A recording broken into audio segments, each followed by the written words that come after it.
Yan, chassis sumit tapos. Alin bang, ano, sir? Sabi kasi sa rocker arm ang problema mo eh. Minsan to yung sasap na yung siguro ako malay. Pero ang ano, pagka nakahiga ka na medyo nakalawin, laging masakit.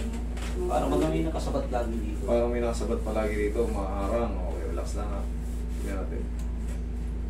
Yeah, hindi naman siya frozen pero ano lang, medyo tight lang ng konti. Okay, mas malambot ito. Pero ito, yan oh. Ay, medyo kaya natin palambutin yan.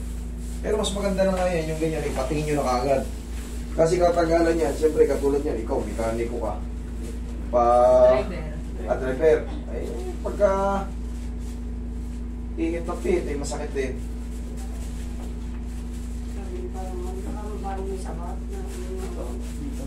Tight nga, tight. Hindi naman siya frozen, pero medyo umihigpit na.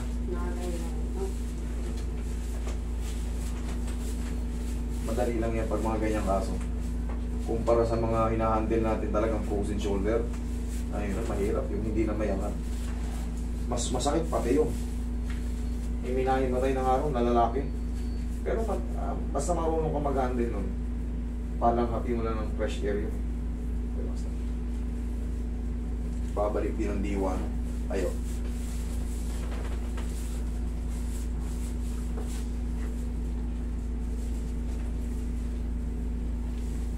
Shoot. Higa ka patagilid. Para sabihin mo na yung mga ano natin yan. Gas na to. Gas na to.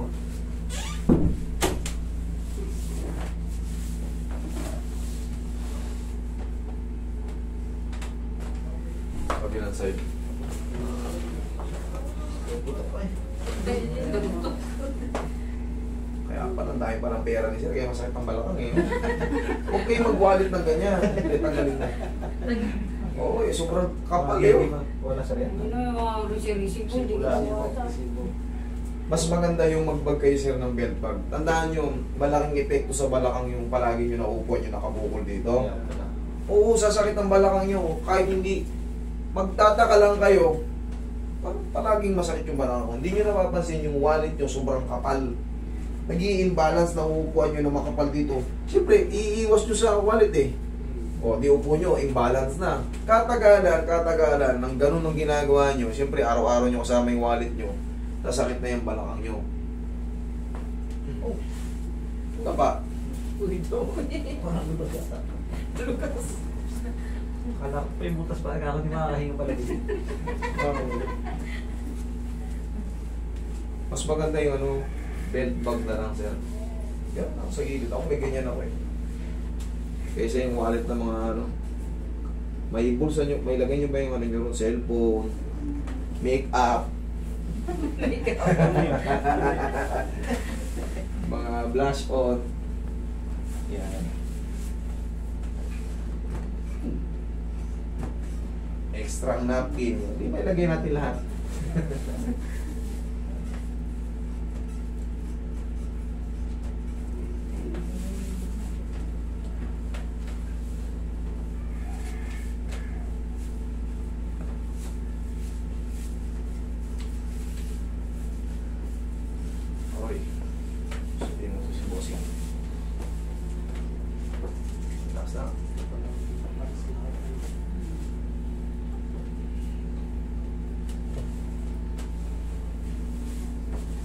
Pag nakaupo siya sa matigas ang gandas, may nakabukol dito. Sa higa, yung dugo natin, yung circulation means, hindi pa nakakabawi. Bigla kang tumayo. Hindi pa totally nakapag-circulate yung blood natin. Magkakaroon ng effect, magkakaroon ng hilo. Tuloy ako, hindi talaga nakapasok dito. Ang pinaka-the best na gagawin nyo ron, yan yun lang yung puso nyo sa umaga. Ganun lang. Sumigaw lang kayo sa umaga. Pagka nangyari sa yon, kasi ang pump ng dugo natin is puso. Ang exercise ng puso yung ganyan. Sa umaga. Okay, pag inabot ka ng ilong ganun, nag-less yung ano natin.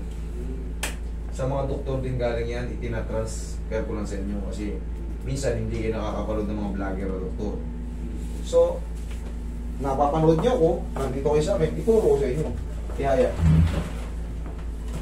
Tandaan niyo yun sa umaga. Yan. Wala na nangyayari sa akin nun. Hindi na talaga Magmuni-muni ka muna kasi. Hindi muna diretso tayo. Yung iba nga, kaya na-stroke, kaya ina-atake. Alam mo yung galing ka sa higaan, tapos diretso ka banyo, ligo. Diba? Parang init pa ng pakaramdam Lagi sa natin. dibdib. Lagi sa dibdib yun.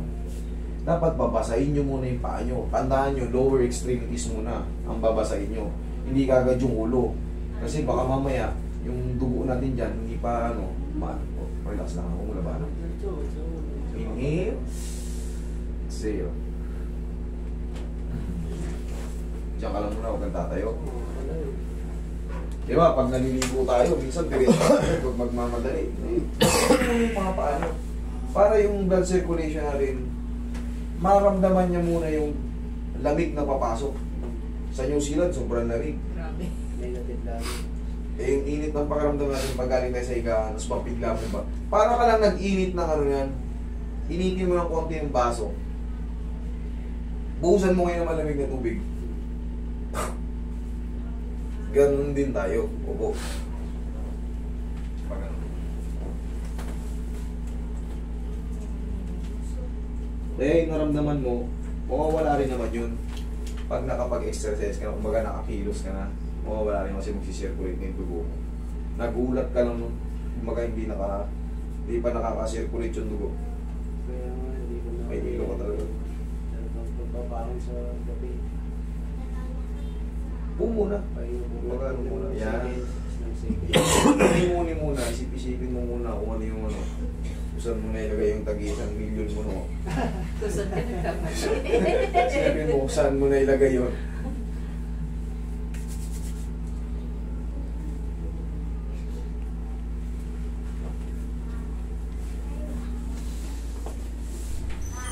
Wait lang ah. Hello, easy ah. Yan. Shout out. Shoutout nyo. Abang ano. Nasa New Zealand pa ba sila? Hindi, kasama din namin yung anak namin. Alam ko iniwan nyo eh. Mag-iiyak yun doon pag mag-isa siya. Nakatawag na nga kanina eh.